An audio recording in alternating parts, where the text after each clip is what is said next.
Your Majesty, Your Royal Highnesses, Excellencies, members of the jury, distinguished laureates, ladies and gentlemen, it is a great honor to stand here before you tonight. Perhaps, like the great maestro Riccardo Muti, I am not used to standing in front of an audience without an orchestra behind me, but I will do my best as a solo artist tonight. I stayed up all night last night wondering what I might say to this august assembly, and after I had eaten all the chocolate bars and peanuts in the mini bar, I scribbled a few words. I don't think I have to refer to them. Obviously, I am deeply touched to be recognized by the Foundation, but I've come here tonight to express another dimension of gratitude. I think I can do it in 3 or 4 minutes, and I will try. When I was packing in Los Angeles to come here, I had a sense of unease because I've always felt some ambiguity about an award for poetry.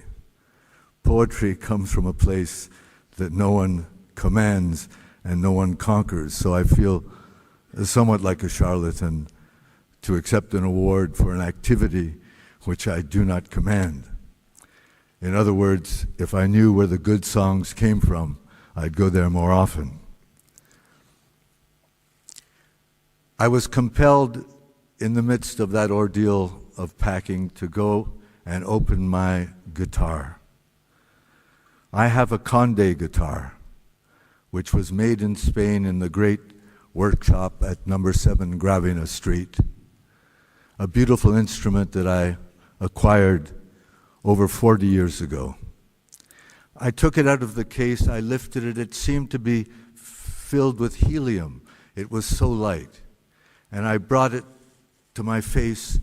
I put my face close to the beautifully designed rosette, and I inhaled the fragrance of the living wood. You know that wood never dies. I inhaled the fragrance of cedar, as fresh as the first day that I acquired the guitar.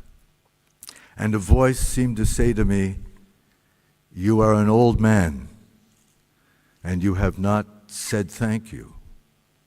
You have not brought your gratitude back to the soil from which this fragrance arose." And so I come here tonight to thank the soil and the soul of this people that has given me so much. Because I know, just as an identity card is not a man, a credit rating is not a country. Now, you know of my deep association and confraternity with the poet Federico García Lorca. I could say that when I was a young man, an adolescent, and I hungered for a voice, I studied the English poets, and I knew their work well, and I copied their styles, but I could not find a voice. It was only when I read, even in translation, the works of Lorca, that I understood that there was a voice. It is not that I copied his voice. I would not dare. But he gave me permission to find a voice, to locate a voice, that is, to locate a self that is not fixed, a self that struggles for its own existence. And as I grew older, I understood that instructions came with this voice. What were these instructions? The instructions were never to lament casually.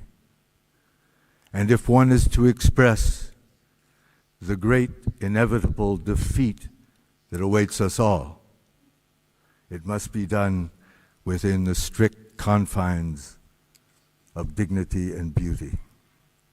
And so I had a voice, but I did not have an instrument. I did not have a song. And now I'm going to tell you very briefly a story of how I got my song. Because I was an indifferent guitar player. I banged the chords. I only knew a few of them. I sat around with my college friends drinking and singing the folk songs or the popular songs of the day, but I never in 1,000 years thought of myself as a musician or as a singer. One day, in the early 60s, I was visiting my mother's house in Montreal. The house is beside a park, and in the park there's a tennis court where many people come to watch the beautiful young tennis players enjoy their sport. I wandered back to this park, which I had known since my childhood, and there was a young man playing a guitar. He was playing a flamenco guitar. And he was surrounded by 2 or 3 girls and boys who were listening to him. I loved the way he played. There was something about the way he played that captured me. It was the way I wanted to play and knew that I would never be able to play. And I sat there with the other listeners for a few moments, and then there was a silence, an appropriate silence. I asked him if he would give me guitar lessons. He was a young man from Spain, and we could only communicate in my broken French and his broken French. He didn't speak English. And he agreed to give me guitar lessons. I pointed to my mother's house, which you could see from the tennis court, and we made an appointment. We settled a price, and he came to my mother's house the next day, and he said, "Let me hear you play something." I tried to play something. He said, "You don't know how to play, do you?" I said, "No, I really don't know how to play." He said, "First of all, let me tune your guitar. It's all out of tune." So he took the guitar and he tuned it. He said, "It's not a bad guitar." It wasn't the Conde, but it wasn't a bad guitar. So he handed it back to me. He said, "Now play." Couldn't play any better. He said, "Let me show you some chords." And he took the guitar and he produced a sound from that guitar that I'd never heard. And he played a sequence of chords with a tremolo. And he said, "Now you do it." I said, "It's out of the question. I can't possibly do it." He said, "Let me put your fingers on the frets." And he put my fingers on the frets. And he said, now play." It was a mess. He said, "I'll come back tomorrow." He came back tomorrow. He put my hands on the guitar. He placed it on my lap in the way that was appropriate. And I began again with those 6 chords, 6-chord progression that many, many flamenco songs are based on. I was a little better that day. The 3rd day improved, somewhat improved. But I knew the chords now, and I knew that although I couldn't coordinate my fingers with my thumb to produce the correct tremolo pattern, I knew the chords. I knew them very, very well by this point. The next day, he didn't come. He didn't come. I had the number of his boarding house in Montreal. I phoned to find out why he had missed the appointment, and they told me that he'd taken his life, that he committed suicide. I knew nothing about the man. I did not know what part of Spain he came from. I did not know why he came to Montreal. I did not know why he stayed there. I did not know why he appeared in that tennis court. I did not know why he took his life.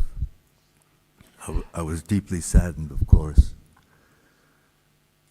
But now I disclose something that I've never spoken in public.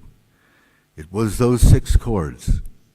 It was that guitar pattern that has been the basis of all my songs and all my music. So now you will begin to understand the dimensions of the gratitude I have for this country. Everything that you have found favorable in my work comes from this place. Everything that you have found favorable in my songs and my poetry are inspired by this soil. So I thank you so much for the warm hospitality that you have shown my work, because it is really yours, and you have allowed me to affix my signature to the bottom of the page. Thank you so much, ladies and gentlemen.